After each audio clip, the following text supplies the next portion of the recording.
Battle for the Planet of the Apes. Not starting off too good because this film was edited to be family friendly, and the film was made by John and Joyce Corrington, the couple who also made with Charlton Heston the Omega Man, which was the 70s I Am Legend. The problem is, they never even saw any of the other Planet of the Apes films before writing this one. That's a good sign. We open in the year 2670. And John Huston is telling us a story about recapping escape and conquest for the Planet of the Apes for 4 minutes! Eventually, he starts telling the story of battle in a non-specific year, except for the Blu-ray says it's 2004. The bombs fell. I'm 3 years old. And humanity and apes are living together, kind of. Oh hey, John Landis. Love that guy. The apes are learning English in their class, and they are learning that apes shall never kill ape. Meanwhile, Caesar's talking to 2 orangutans. The short one is Virgil, played by Paul Williams, who really did not need the makeup. Caesar had a son named Cornelius. Everything's looking pretty good. But oh no, Aldo the gorilla. Remember from the last 2 films, Caesar stole his destiny. Aldo and his gang of gorillas show about as much respect for public school as I do, and start running down the teacher. But Principal Caesar's on the scene. So he tells Aldo to knock that off. Humans are cool. Oh hey, McDonald's back.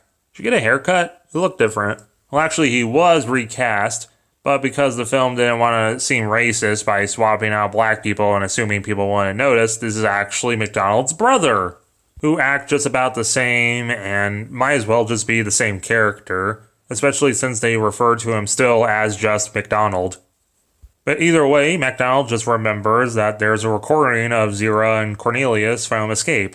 So Caesar and MacDonald decide to go out into the nuclear waste to go find it, and they decide to bring Paul William.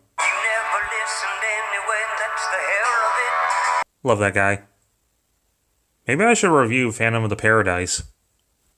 Then the 3 go to the armory to go check out some guns. But oh no, they actually have background checks.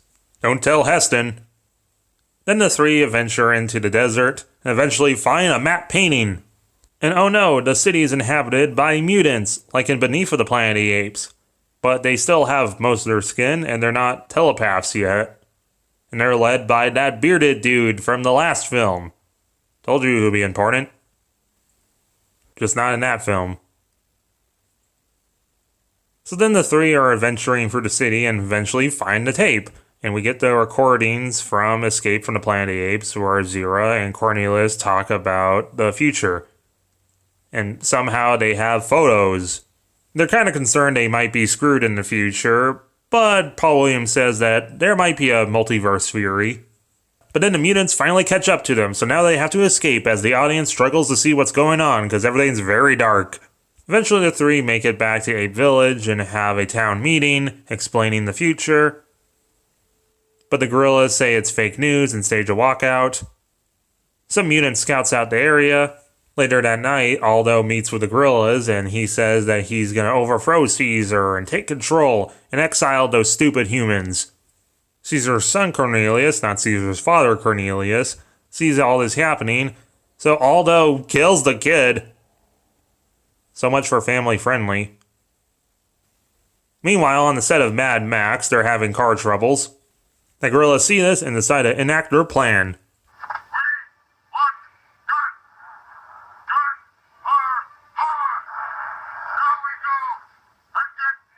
The 3 percenters raid the armory.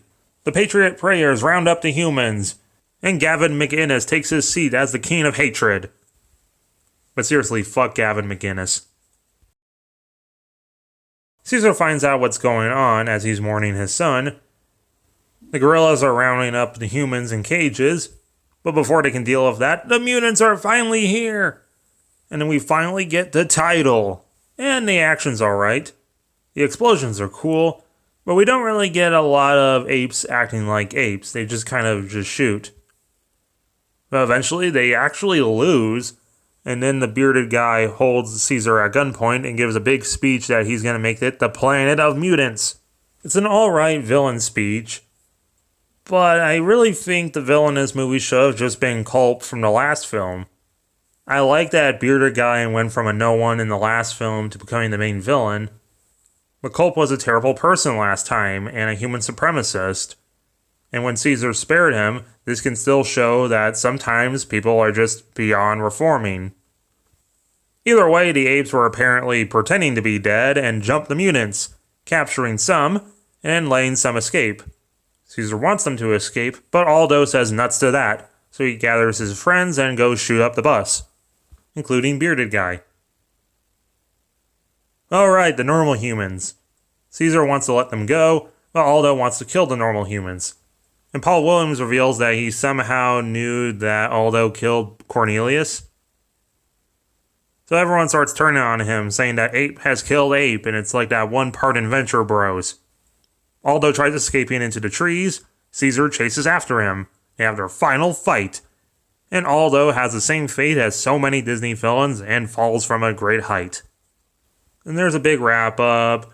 Stop being racist, America. Lock up your guns. Live together in harmony. Meanwhile, the mutants find out about Bearded Guy's death, and it turns out they already do have the Alpha Omega bomb from beneath the Planet of the Apes. Then we cut back to the future, and we find out that the storyteller was telling this to humans and apes. And then we get a close-up of a statue of Caesar, and it appears that he's crying. Leaving it ambiguous if he's crying in joy that he prevented the future, or if time is cyclical and we will loop back to the first film. And that was Battle for the Planet of the Apes. And it was meh, which is not a good thing for the end of the series. It had some really cool ideas, but the payoff was usually not the greatest. The acting's still good, and the makeup for the most part is good, but at this point it's getting sloppy, and for some reason these films keep not getting a budget. It being censored to be more family friendly was stupid. And yeah, the big problem is that they needed more money, which Fox just did not want to give up for no good reason despite these films turning profits. This was the lowest grossing film in the series, but they still made enough that they were considering a sequel. But instead they decided to make the Planet of the Apes TV series and the animated series Return of the Planet of the Apes. I'll eventually review both of those, but for now, my final thoughts on Battle are it's a disappointing end to the series with some high points. If you really like Planet of the Apes, I'll recommend it. But otherwise, I'll give it maybe a 5.